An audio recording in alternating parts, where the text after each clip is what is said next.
Challenging assumed authority like the New Zealand police, the New Zealand justice system, and the New Zealand government for that matter, is a bit of a taboo topic in New Zealand because, first of all, it's assumed authority. Secondly, merely challenging their jurisdiction is likely to make you a person of interest, which is kind of ironic. And more laws are being written that more and more New Zealanders are finding harder and harder to abide by, criminalising them for something that isn't a crime. Recently, I sat down with two individuals who have successfully challenged the charges laid against them by the New Zealand police and had their cases thrown out. This is what they had to say.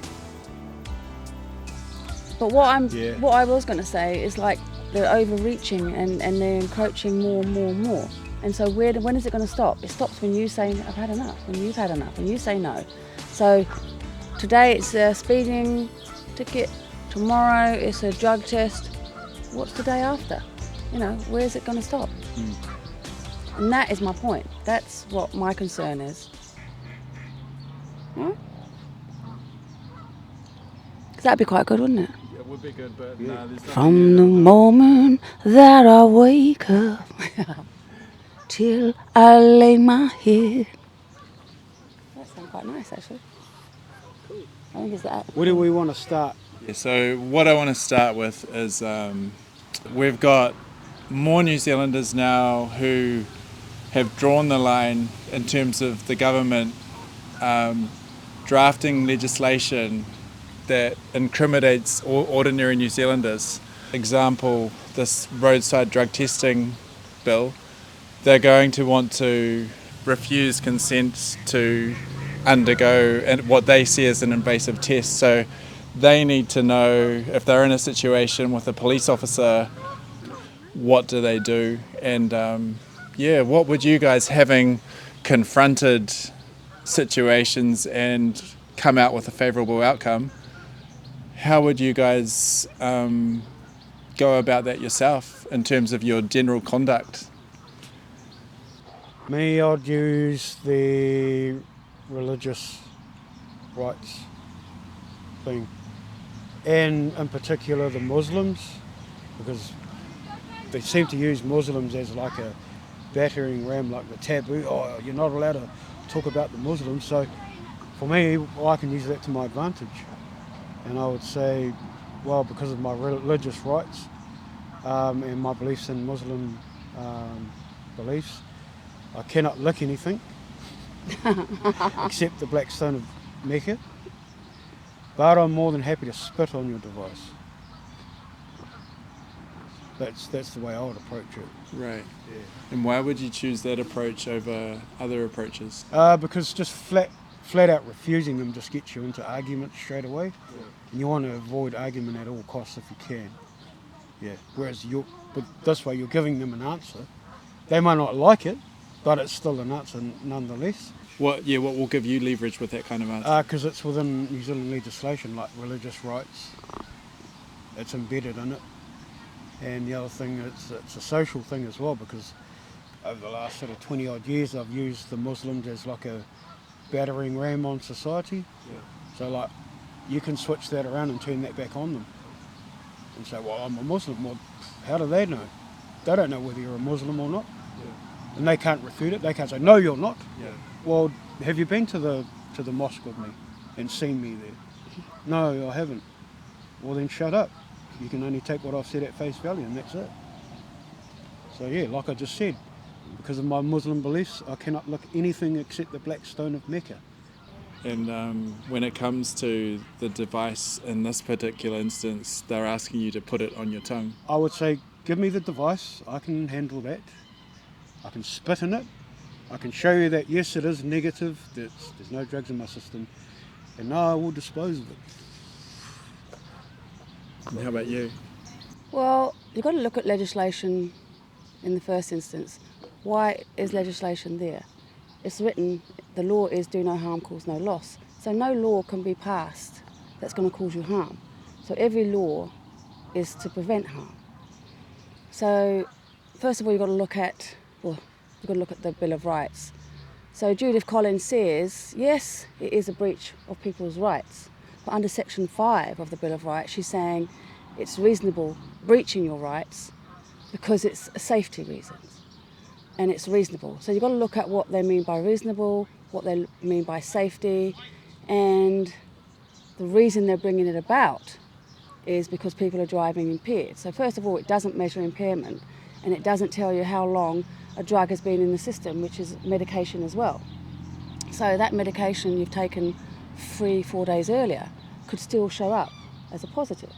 So in those grounds, the whole point of the test fails the takeoff. It doesn't even measure impairment or how long you've taken the drug. So it doesn't assist their goal, is what I'm saying.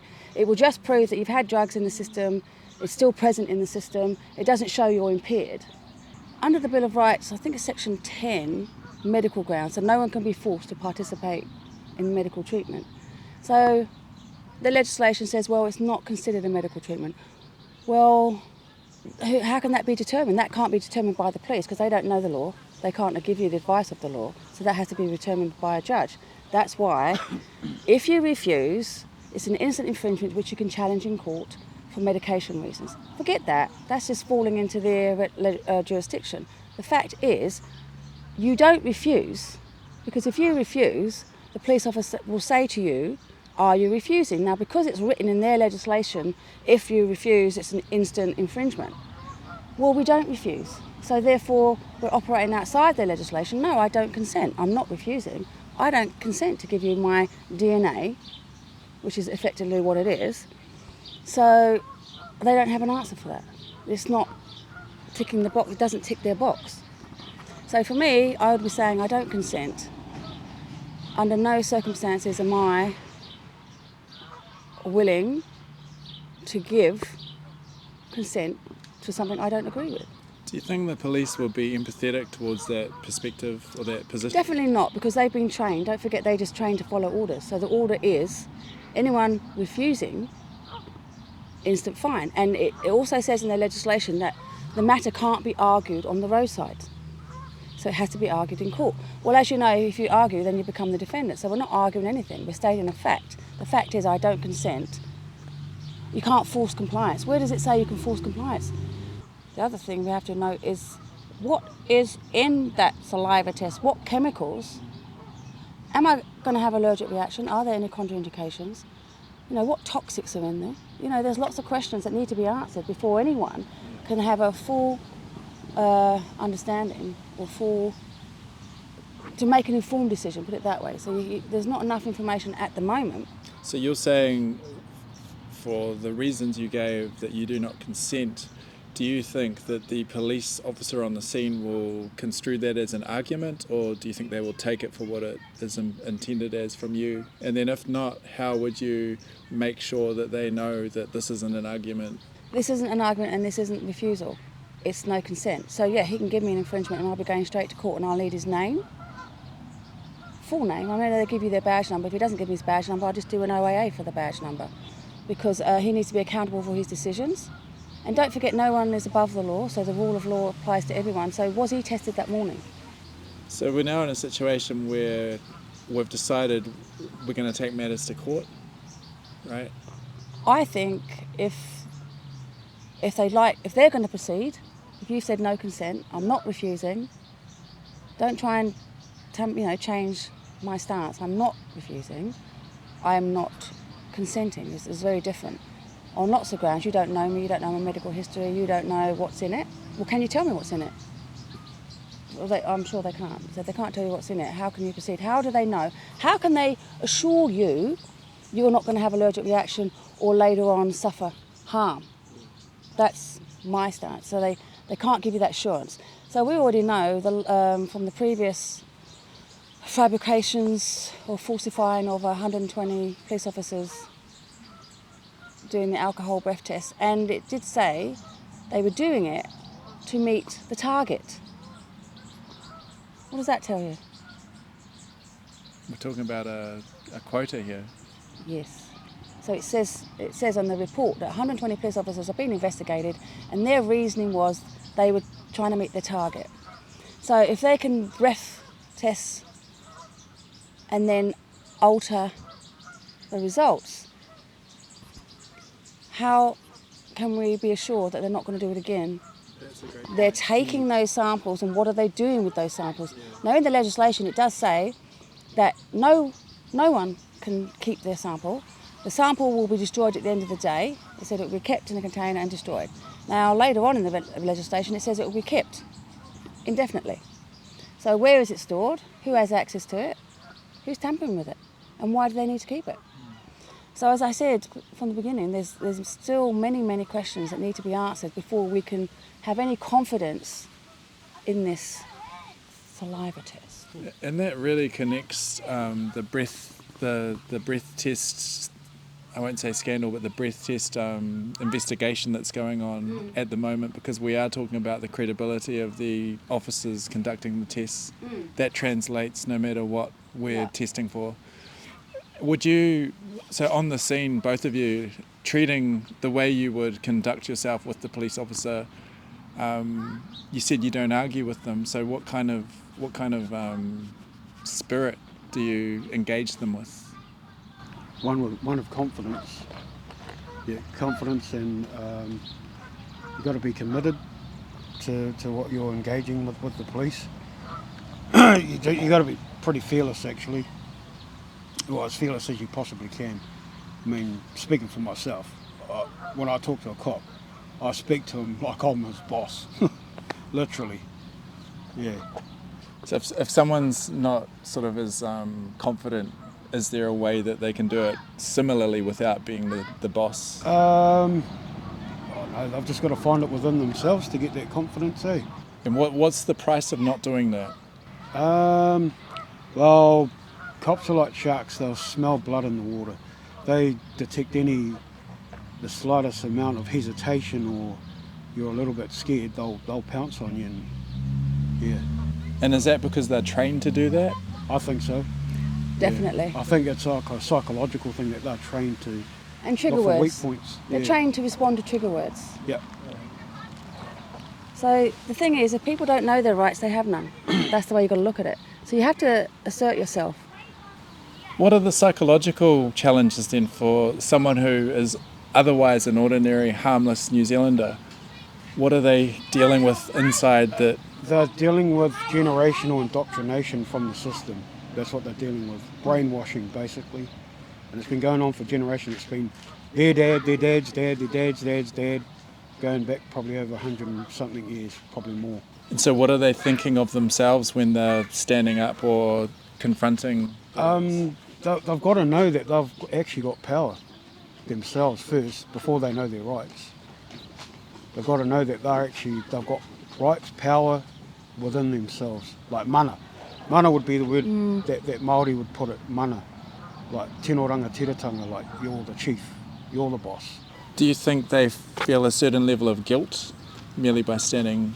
Yeah, because that's the thing that's been propagated by the system, is that like you're guilty before proven innocent, which is a stance that the Bible uses and the scriptures. Like everyone's guilty before God until Jesus proves him to be innocent through his blood, right? So the system subverts that and goes, yes, we're going to be like God. Everyone's guilty before us, and you have to prove your innocence. It's like, you're not God, man. You're just a man. Right. And how about you? What do you feel like? Are there any other ways of dealing with that officer that can make them come on your side in some respects, empathise with your position? Well, you've got to look at it from their point of view. They're looking for any reason to charge you, because that's what their business is. So they're not there to help you, you're saying? No, not anymore. Not today's police. I have no confidence from my own experience that the police officers will be capable of helping me. I think you've got to stay calm. I mean, if you think about the whole system, right, like the blue flashing lights gets you adrenaline pumping, alert, you can't think, you feel like you're guilty, you know, you speak to people and that's exactly how they feel when they see a police car when they're being pulled over. Oh, you know, what have I done wrong? Yeah, what else would I do? Nothing. You've done nothing. Yeah, they've done nothing wrong. So I think we've got to change that point of view for a start. We've done nothing wrong and they have to prove it. We've got to flip it, right? So we've got to stand in our own being, know who we are. And I know that's not easy, but it gets easier. And once you know who you are, once you see the lie, you can't unsee it. So, I'm not going to be all gung-ho and aggressive and stuff. I've already decided, I don't consent to this for my own medical reasons. They can't assure me that I'm going to be safe. So the law is do no harm, cause no loss. All this legislation that they're writing is causing harm. So that's actually, if you look at COVID, for example, what did they do? They gave themselves emergency powers that could breach your rights because there was an emergency. That's the only reason why they could write that legislation. And then it got stopped, at the end of it, it's now sleeping. But at any time, there was a clause that they put in, any time they can bring it back if there's a pandemic again. So, we've got to think, they do these things for a reason because they're planting little seeds for themselves to block it out, bring it out again. So we've got to keep ourselves safe as well. So what I'm trying to say is we don't want people to unnecessarily get hurt, harmed, and needlessly dragged through the courts, So we've got to be smart and record it. I'd say to everyone, get your phone, get a camera in your car, record it. You can even tell the police you're recording it, and that's for your safety. You're recording it because you can. Right? So don't ever listen to them when they say that you can't record it. So for your safety, I'll record it. It's good if you've got a witness there, someone else in the car.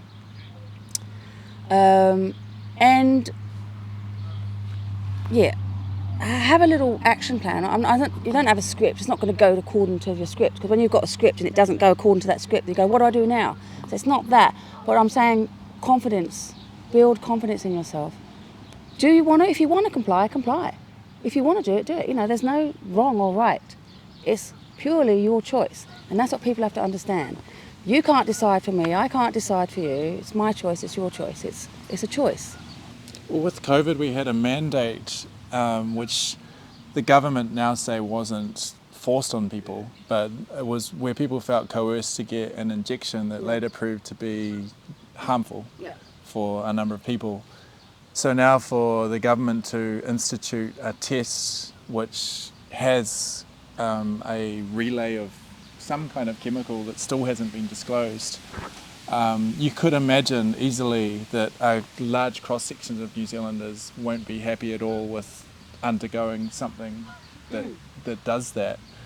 But like you say, you go into that with a firm understanding of where you're coming from in terms of why you don't want to do this. I think you say a mandate is a gratuitous request. Yeah, but the question I have regarding that is, do you think there's a lack of empathy there from the government to those New Zealanders that perhaps still haven't had their trust rewarded for the last time, where they haven't really come and given us answers for all of those people that have suffered harm? Well, of course, you look at many stories, they've just turned a blind eye, haven't they? They haven't acknowledged the people that have been injured, the people that have died, the people that were locked out from their own families. I mean, of course, there's been no answers. So people are still in that state of what happened years later. Still no answers. So I think they've already shown themselves untrustworthy. I mean, why? It says that on the website, police by trust and confidence. It used to be police by consent. But they took that down because we don't give you consent. No, that's not what it means. Well, that's what it says. What does it mean then? So now they police by trust and confidence. Well, we don't have any, I can speak for myself, I don't have any confidence. Well, what if I don't trust you, and what if I don't have any confidence in Exactly, yeah. What's that throwaway sentence worth? Well, not much. What does that mean though? Yeah. Well, even the police commissioner couldn't answer it. He just deflected when Jack Tame was asking him, he deflected. And started fidgeting and stuff, so, if he can't answer it, what is anyone else supposed to know? Well, why was he even there being interviewed? They should ask someone who does know. Who wrote that legislation? They should come down and answer that. Do you guys think that the majority of New Zealanders feel safe around the police? No. I think if people were honest with themselves, no. I can only speak from my experience, and I just Even think the government and the police commissioners in that say that it's at an all-time low. Like the public. that's why confidence. Jacinda went. Yeah. Jacinda's time was up, not because she stood down. It's because people had lost confidence in her. It was her time to go because she had lost the trust and the confidence in her ability to keep New Zealand safe. Well, she'd done the damage, eh? She'd done the damage and she got her payout, you know. So you got a situation where trust is at an all-time low, but legislation's being written like this, which invades people's spaces even more. To me, it seems like a double negative, and it defies logic a little bit. Yeah, it does. Like, they've already kicked us in the teeth and they're kicking us down while we're down even more. Like, how's that going to breach the gap and affect, like, confidence in so-called authority? It's not. Just going to make us clam up even more. You know, and want to, like, resist the tyranny that's being foisted upon us, basically. Because it's just tyranny, man. Wrapped up in a thin veil of civility and, oh, this is for your health and safety. That's the go-to word for every tyrant. Oh, this is for your good. You know, that's all of the tyrants say that nonsense. Every time. There are people who have had experiences on the road with drunk drivers or drug drivers, you know, and, you know, that is the reality of it. And so there is a fine line there where I actually agree, right, but what this test doesn't prove what they're trying to say it proves. It doesn't prove it. It's not. So that's why I don't agree with it, because it's not achieving if you're impaired, driving under the influence of drugs impaired. It doesn't prove that. So therefore it doesn't target what it's supposed to be allegedly doing.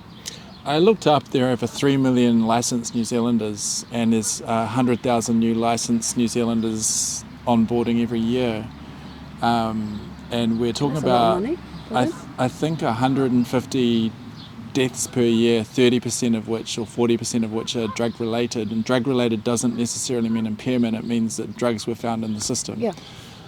I think 1 in 3 New Zealanders are considered obese, and obesity is one of the leading causes of death in this country.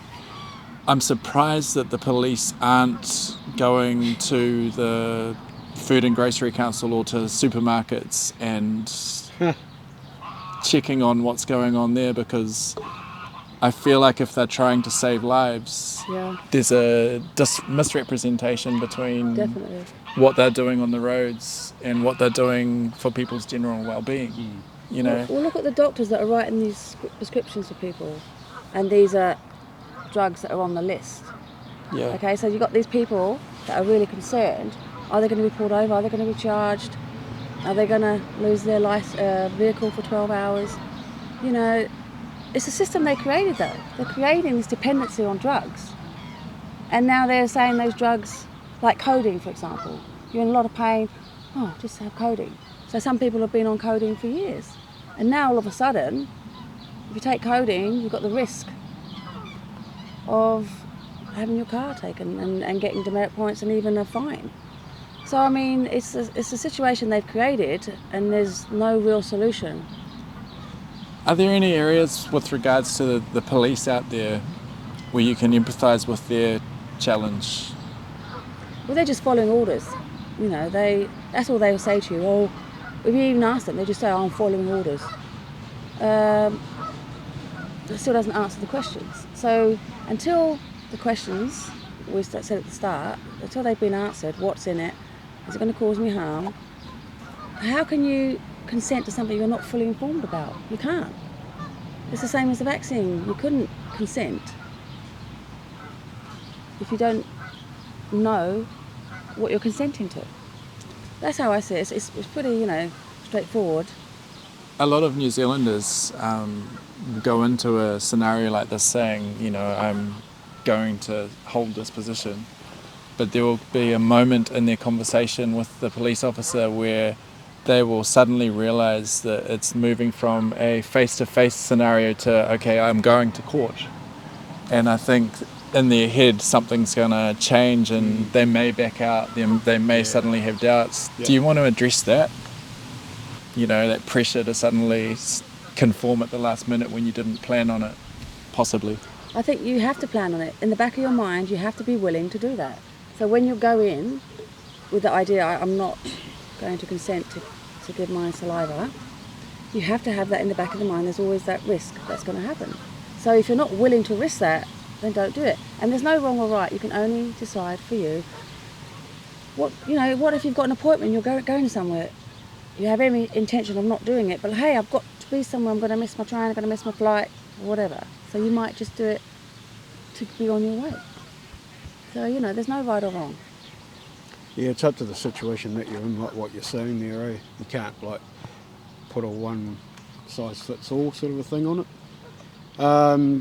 Whereas my situation, I'm resistant right to the bitter end against anything to do with the New Zealand police. Yeah. Unless it's them helping someone out, that's different, but when they're encroaching on my rights, nah. But that's just me, that's not for everybody. I'm prepared to go to court for it, and I'll win. I've beaten them twice now, so I've got a 2 from 2 record of 100%. So I'm currently going up on a third one, and I'm going to beat them there too. So, and I'm going to beat them this time better than I did the last 2 times. But yeah, it's your mindset. How far are you prepared to go? And we're living in the days now where everyone needs to start digging deep. Gone are the days where we're going to be living our lives, going to the cafe and all that sort of stuff. Yeah, we're doing that now. But they're putting the clamps on us in every which way possible. And this drug testing and driving thing, just another one. It's just another screw that they're putting in the coffin. Yeah, that's all it is. So I just want people to feel confidence within themselves. Whatever decision they make is right for them, and no one else can make that decision for them. So it's really about them feeling confident. Yes, I'm going to do it because I want to keep the road safe. Well, if you perceive that to be true, then do it. It's just a perception. Just because someone tells you something doesn't mean it's correct. Everyone has to do their own due diligence, which is why I went and looked at the legislation, and that's when it said if you refuse, it would be an instant infringement. Well, I'm not refusing. Nobody should refuse at all, because we're all law-abiding citizens. Well, we're not a citizen because that makes us a corporation. I abide by the law, but the God-given law, do no harm, cause no loss. So, our rights are unalienable rights, the rights that we're born with, not the Bill of Rights. The Bill of Rights, unalienable rights are the same. They've copied the inalienable rights, which is your God-given rights. They've copied it into a Bill of Rights. Who gets the bill? So you start claiming the Bill of Rights or any legislation as your defence, well, you're putting yourself in their jurisdiction. Right. So your rights become permissions. Yeah, and you're asking them. You never ask. You're given, the moment you're born, unalienable rights. The rights to be peace, pursuit of happiness, your liberty, freedom. We have these rights that we're born with. Right to sustenance. Yes. Off the land, all of a sudden, they're trying to tax you for breathing. You're breathing too heavy. Yeah. Don't laugh, because they will do that too. Well, you were talking about dogs here in Masterton not being able to walk them in certain areas. Yeah, in the streets surrounding the main street. No dogs at all, which is crazy. Yeah, who's making these legislations? Statutory legislation only applies to paper, by the way, anyway, it's not the law. Yeah. It's acts for actors. We've got hate speech laws as well that are in the... Yeah, but who's defined that? Who are these people who are sitting in a room defining, well, let's write this down. That sounds like a good one. You've got a good one there, Joe, let's put that one in. And these are just examples, really, of the overstepping those inalienable rights. Yeah. So going back to the men and women who want to they want to draw the line, but they've had that moment of realisation, oh my God, it's actually going to go to court. Do you have any sort of words of empowerment in terms of how they can defeat that sort of sudden rush of negative Yeah, you've got to think within yourself before you even get on the journey. Are you prepared to tangle with the machine? Because you're going to be going up against the machine that's been doing this for centuries. So that's what you're going to be up against. And then once you make that determination that yes, I am going to go forward, then you've got to get that confidence in yourself that you're going to be up against X, Y and Z. I mean the courts, the judges, the police prosecutors and whatnot. Okay? Then you've got to be like, right, what tools do I need to take this on? And that's what me and this one here have been on this journey for probably the last, 4 or 5 years or something? Yeah. And it's only just been through real life experiences that we've come to the conclusions that we've come to. Not through someone telling us something, because I've listened to all these other people and I've put their advice into practice and didn't work. So I figured out my own way, and that's with her help. Like, I wouldn't be in the position that I'm in without her. You know, she's helped me along the way. She's accelerated my learning, and hopefully I've done the same. Yeah, to of her. what not what to do. Yeah, Right. yeah, and that's invaluable. That stuff, what she's done. I would just say to the people, read the legislation, because that's where you get your understanding, your knowledge, your power. You don't stand under them. You're gaining knowledge about their system and what they're trying to hold over you, really. That's what they're saying. It's like, you've got to abide by this, you've got to do this. Okay? So you've got to read it and understand, because they have a policy and procedure. So they've got to do their due diligence. They've got to do, you've got to do your due diligence, and they've got to follow due process. And they don't follow their due process. But they will lie and tell you they did. You know, I've had police officers write, oh, I read her Bill of Rights. When? They don't. They will lie. And if you ask them a question, oh, they just get all aggressive with you. I'm going to charge you for obstruction, because you asked a question. See, this is what they're trained to do.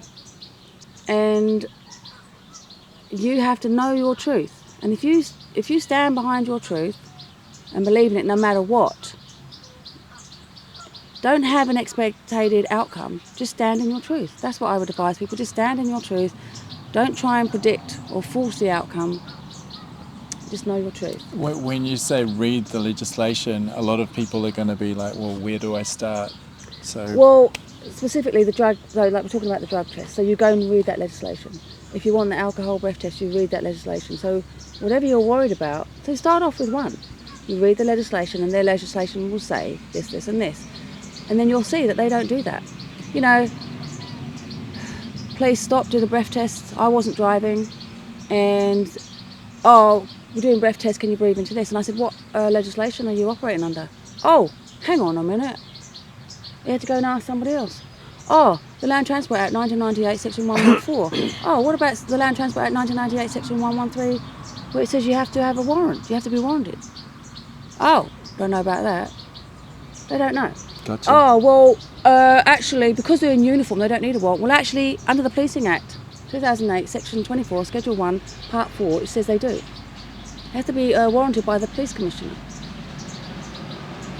So, you know, just knowing stuff like that Gives you confidence. gives you confidence. Yeah, so then you go to court and you challenge it, and the judge will say, oh, no, they're in uniform. No. It says in your legislation to be warranted. Where's that bit of paper? I'd like to see it. I don't have to have a copy, I'd just like to cite it. And there's the proof. They don't have any proof. It's all presumption, so they operate by presumption. That's what I would say. So by reading the legislation, start with the Policing Act. Even under the Policing Act, you've got the Policing Act 2008, Section 30, number 4A. It says that no police can take an order from a minister. So command, and it says command, Section 30. It's all about command. And it says the police cannot take an order from a minister. So what is the Land Transport Minister? Why is he telling the police to go on the police and on the road and police? So if the police can't take orders from a minister, why are they operating under land transport? You know, there's so many grey areas, and that's what we need clarification. Look, I'm not saying they haven't got authority. You just need to show me. Yeah. I'll be quite happy once you show me. That's the deal. You say it, you show it. You're claiming it, okay, Show me. That's what you do, isn't it? Yeah. Ask for proof.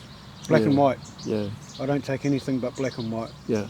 I don't take opinions or conjecture or this is what me and my mates talked about around beers on a Friday. Just black and white. That's what I want to see. And then how does that apply to me? Yeah. How does that apply to me? Just a question. Mm. Always I ask questions. nothing but questions, and I only stay within legislation. It's them that want to jump the fence when it's convenient. Right. Yeah.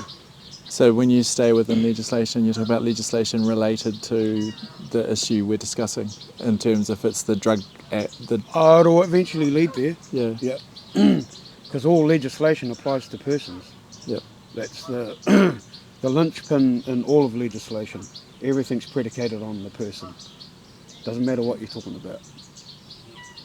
Whether you're a taxpayer, a driver, a builder, a candlestick maker, whatever. It's all going to go back to that word person. What is a person? And that's where it all comes back to, and that's legislation. And for the viewers out there, it's the Legislation Act 2019, Part 2, Section 13. A person is a Corporation, soul, corporation soul, unincorporated. unincorporated body, and a body corporate. 3 things. So the question is, can you... Which one am I? Can you, Mr. PC Plod, or lawyer or judge, prove that I am any one of those 3 things, or all 3 of them? Please. So this is the first thing you'll say when you go to court, if you go to court. No, I'll lead them down that path. Yeah. I don't open up with that. Oh, okay. That's going to be the end point. Yeah. That's the dead end road that they're going to get to eventually. Will Or- you'll give them clues leading up to that point? Yeah. Yeah. And Should I disclose at this point in time what I'm going to be doing? I think so. Hello. Yeah, okay. So what I do is I use their own summary of facts, and the summary of facts is what the officer presents as evidence of such and such an incident between yourself and himself or herself, as like, this is what happened on a night of blah blah blah. The defendant did this and the defendant did that. You'll hear this word, defendant, I have good cause to suspect, or I believe. that the defendant did this and that. Okay, that's when you say to them, right, is this document yours, PC Plod? And of course he's going to say yes, because it's got his name on it. Okay, did anyone force you to write this down? Did they coerce you, force you in any way, shape or form to put these words down in the fashion that you have? Of course he's going to have to say, no, they didn't. I did it of my own volition and with my own critical thinking. Thank you. Now, I noticed that you've written in here this word defendant. Now, for clarity and for my own peace of mind, and to know that we are on the same page and we're not talking 2 different languages, I need you to explain to me, using your company's policy and legislation, what that word defendant means, please. Can you please explain that to me, using legislation? Again, I'm not interested in your opinion or conjecture, just black and white. Thanks. Take it away, Officer PC Plod. Thank you.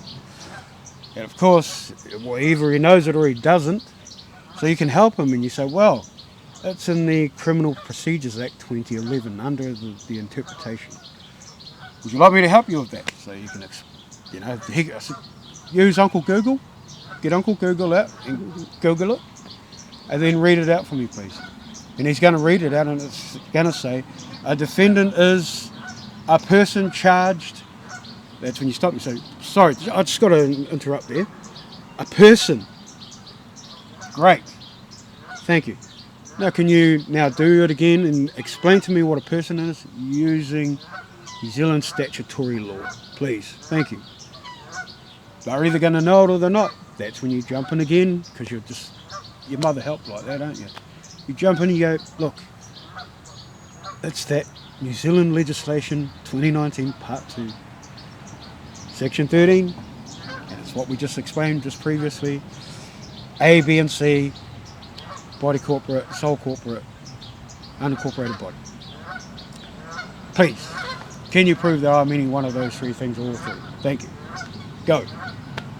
And PC Plot is going to look at the judge, he's going to look at you, he's going to be dumbfounded, and he's going to have to say, no, I can't. And then that's when you bring the whole charade down on top of them and say, well, if you can't prove that I'm a defendant or a person, what are we doing here right now?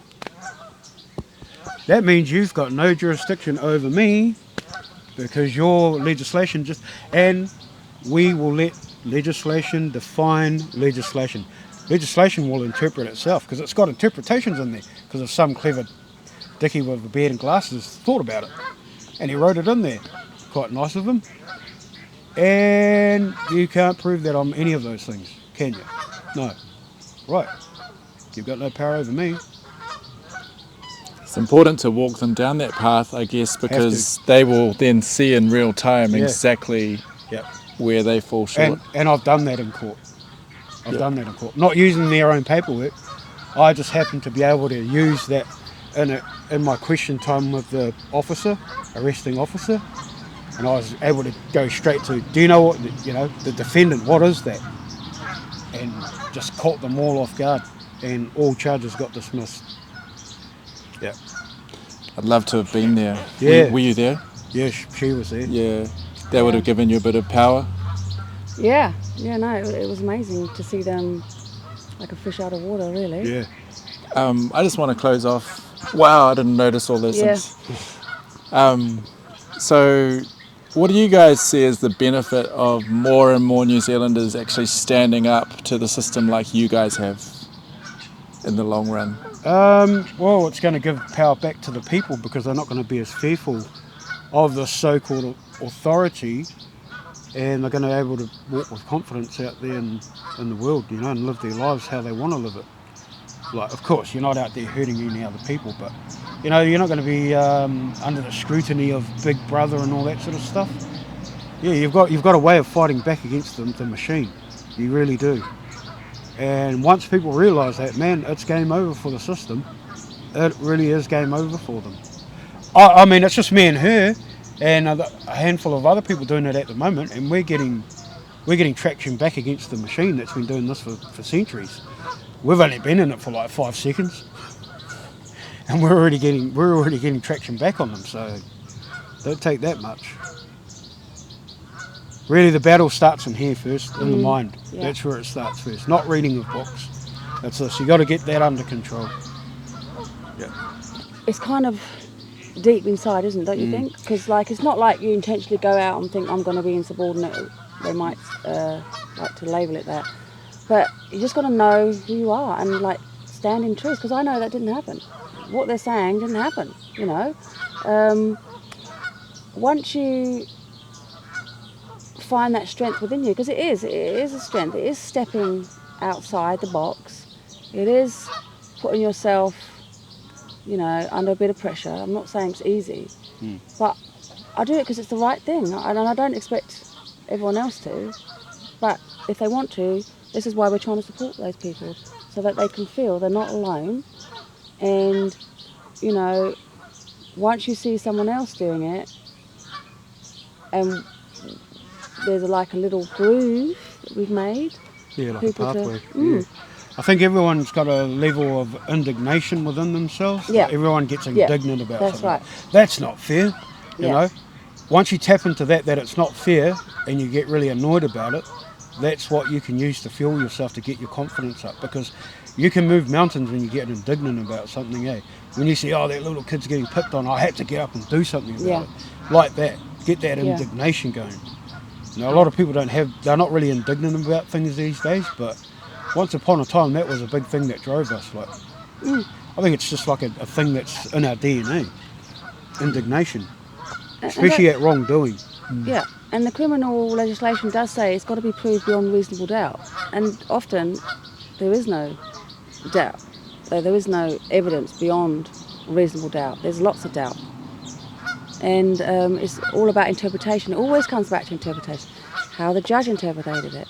and how the police interpret it when they're telling their story, because it is a story, it's a fabrication. And